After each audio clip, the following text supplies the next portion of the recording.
The Broncos have a major decision to make as Sunday's win over the Jets in London did not come without a lot of frustration, a lot of questions regarding the offense. We are now past week 6, the one third through the season, and a lot of folks are, rightfully wondering, is this offense where it should be?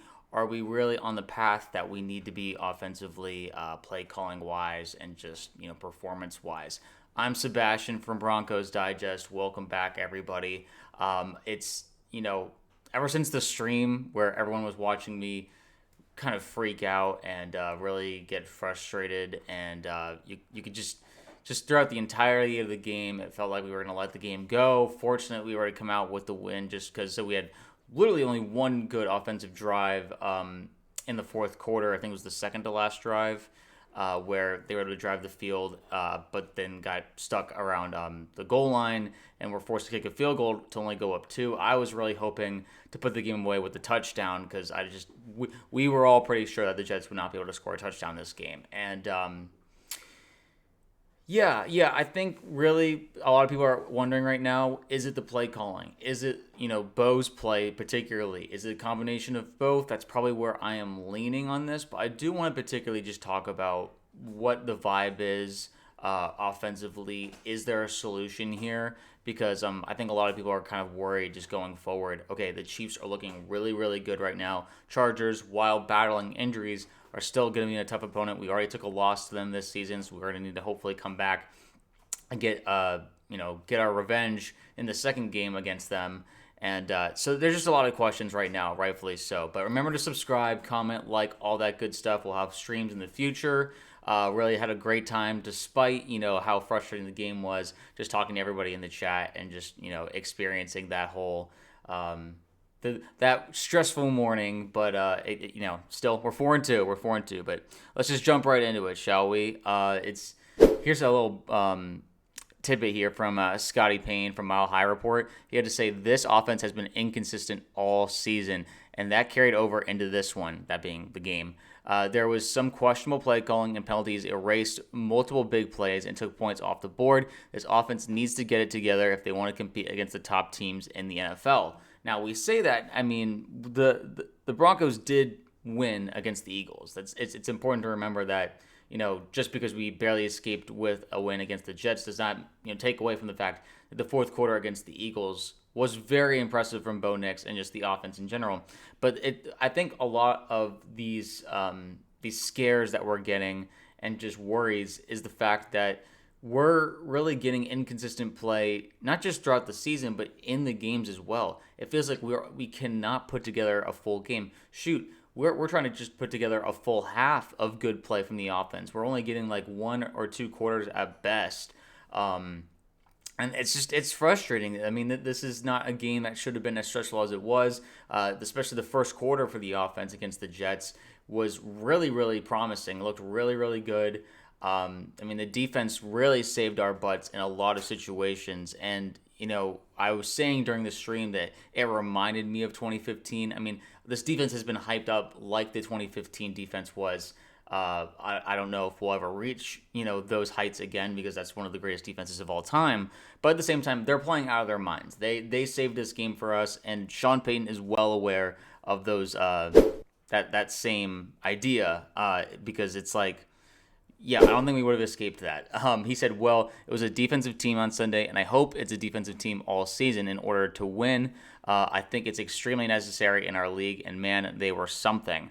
So that is interesting for him to mention. Like, okay, we have another Defensive Player of the Year candidate and probably front runner in Nick Bonito, and he says he hopes it's a defensive team, and obviously you want to lean toward your team's strengths, but at the same time you'd rather play more balanced football and not just rely on the fact that your defense can get you out of a bunch of jams like it has in past games.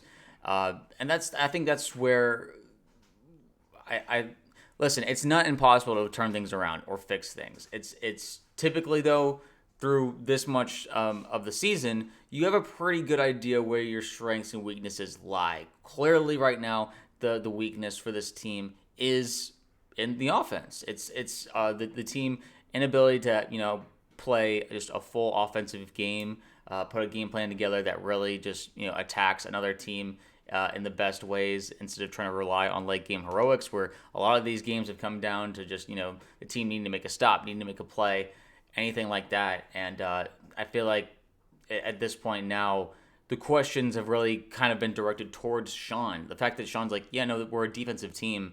We're like, okay, but you're the offensive guy. You're supposed to be, the guy developing Bo, having trust in him. And it felt like throughout the Jets game, there was no trust there. He was constantly calling screens, bubble screens, running, like doing fullback runs on 3rd and long, and especially like running the ball late in the game when clearly the running game was not working. The Jets had completely stifled it up. The offensive line was struggling. Backup left guard was Payton was really just not having a good game at all. So there were things that were clearly not working in our favor, and yet it felt like Sean was so stubborn to the play calling and to the game plan that he refused to like adjust or move off of it, and that was hurting the team. And like it just felt like there's a lot of discombobulation there, and that they were just trying to escape with a win rather than trying to make an aggressive push. Like, oh no, okay, clearly this offense isn't working, so let's just be safe and run the ball and let our defense handle things. I don't like that plan. I mean, it's not just because it stresses the fans out, but also because I think that leaves more room for just the defense to get tired, and for the Jets just need really one play to break their way. Someone just misses a tackle, or someone just makes a wrong read defensively, which thankfully hasn't happened yet. But at the same time, it's football. These are all professionals. You never know what could happen, and I just don't like that strategy, if I'm being completely honest. And I really liked this breakdown from Benjamin Allbright. A lot of people are calling for Davis Webb, the QB coach, to be taking over play calling duties because he had that one performance in the preseason against the Cardinals where Webb was just, I think, calling plays all game, and the offense looked spectacular. Now, I think preseason is not always the best indicator, especially play calling wise, of what will be successful in the regular season. I mean, he's going up against backups for the most part. So let me just, read this out, and and you guys can evaluate for yourselves. But he says, I don't know. I mean, he kind of is who he is, talking about Sean Payton. I don't get the people calling for Davis Webb. I've never understood any of that stuff. I definitely have frustrations with things. He'll find things that are working early, quick game today, and then instead of hammering those concepts home, he'll go 180 the other direction for half a game. Situationally, you'll find times where he goes and does things that don't make any mathematical sense. The popular adage is the smartest guy in the room, but really, I think what it is, you've got a guy who is so militantly set on not being predictable that he winds up down the rabbit hole instead of just keeping it simple. I don't think the play designs are the problem. These guys are open. Part of the problem on our offense is execution too, which means the players that have to execute the play being called. So what Benjamin is referring to is the fact that he thinks that this is a Bo Nix problem. This is a player, personnel problem, that maybe we don't have the guys playing like they should be, that they are not up to the challenge of executing maybe Sean's, really complicated calls, or, he simplifies the play calls and guys just aren't on the same page. It feels like communication on just the offense in general is not where it should be. Something is missing. We have a lot of great leaders. We have a lot of guys, who want to win. I don't think it's a competitive sense or just, an understanding of football sense.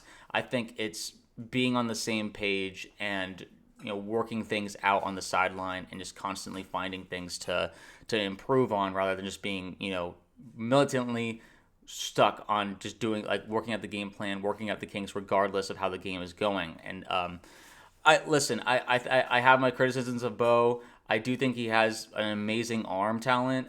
He struggles with setting his feet. He weirdly does better when he's outside of the pocket, it feels like. But at the same time, these are things that can be worked on. I don't think that, he's hit his ceiling already, that we know what he is. Now, clearly, when you start seeing more and more of a player and, him underperforming for most of the game and then only performing well for a part of the game, that starts to make you think of like the Tebow days, where it's like, okay, can you play a complete game? Can you, perform at your best for an entire game, for multiple games in a row? Consistency. This is one of the most important aspects of football and sports in general. Dobbins did not have a good game. Just the O-line. It was just a real entire offensive struggle. And that's allowed to happen, especially in a win. You can learn from that stuff and teach yourself stuff. We are coming home from the London trip to instead of going on a bye week, that we're actually coming to a home game against the Giants. I do think that Denver Nation will show up and be in support, and hopefully we can get a win against them and just show out a little bit better offensively. It's just a matter of I don't know if the London aspect was messing with them, but we just need some more consistency. We need something to go right because Denver's in a decent position right now. We have things working in our favor. Just regarding that, we are 4-2. We have the same record as the Chargers. They have the tiebreaker currently, but we'll see how long that lasts. They struggled against the Dolphins, who are and also a pretty embarrassing team this season. Chiefs, unfortunately, are looking really good right now, but they're still a game behind us. But the defense is also the big story here. That the fact that the Broncos defense had their best performance in franchise history against the passing attack on Sunday. They held the Jets to -10 passing yards, which is the fewest a team has ever had against the Broncos.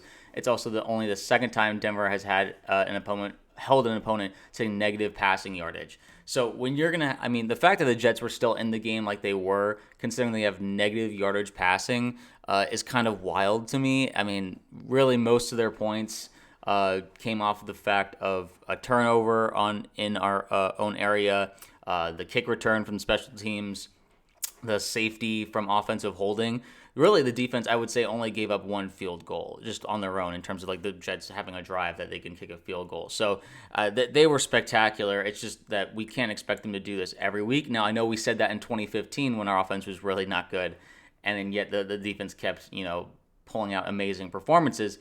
It's just that it's hard to replicate those kind of seasons. I think, especially considering the personnel that we have, the coaches that we have, I do think that changes are maybe in the works, maybe just something that they should be considering. I understand Benjamin Allbright's concept of okay, this is a performance issue rather than a play calling issue.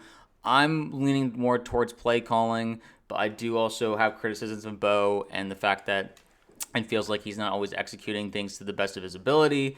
Same thing with the offensive line. It feels like they should be playing better than they are. But I think this is also interesting here. Just according to NFL.com's playoff picture, the Broncos are tied with the third highest playoff odds in the AFC at 76%. The Colts are currently at 91. The Bills are at 94. And the Steelers are also at 76, which is, the Steelers just being in the division that they're in, that's just going to raise their chances quite a bit. But so the Chargers are actually, they don't have as high of a playoff odd.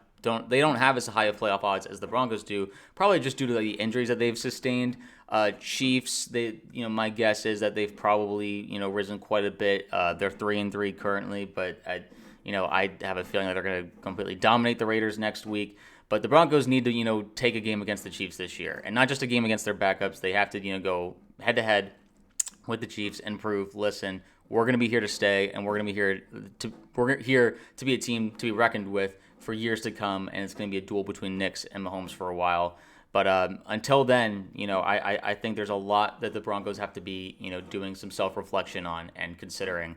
I think Davis Webb should get a shot at doing at least a quarter of play calling, maybe even a half of play calling. Doesn't have to do a full game. I know that's not really how it works in the NFL like it does in preseason where you're kind of testing things out, but something has to change because the fact that we were just doing constant bubble screens, constant runs on 3rd and long, where we were just play calling scared, we were playing scared against a bad Jets team is worrying. It is concerning. But the question is for you guys, how do you feel about the Broncos right now, about their offense? Do you think this is more of a blip, or do you think this is a sign of things to come this season, just offensive struggles?